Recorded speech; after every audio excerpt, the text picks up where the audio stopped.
রাজধানীর সেগুনবাগিচার দুর্নীতি দমন কমিশনের সামনে 4টি ককটেল বিস্ফোরণের ঘটনা ঘটেছে। বৃহস্পতিবার সন্ধ্যা 7:30টায় এই ঘটনা ঘটে।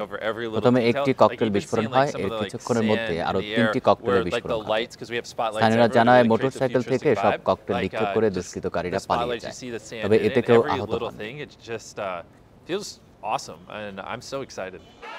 যেখানে দাঁড়িয়ে আছি ঠিক সামনে একটা ককটেল বিস্ফোরিত হয়েছে বিকট শব্দে।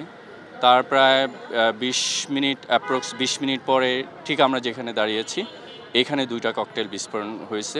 আমি হঠাৎ করে তাকাইছি এদিকে, তাকানোতে দেখলাম একটা হুন্ডা এদিক দিয়ে বেরিয়ে আসছে। ইভেন ওইটার মধ্যে মধ্যে 2জন লোক ছিল। একজন মারলো পিছন থেকে, এইখানে একটা মারার পরে এই ধোঁয়াটার সাথে সাথে ওইখানে একটা মারলো, মেরে ইভেন্ট একদম টার্ন করে চলে গেছে বাম দিকে।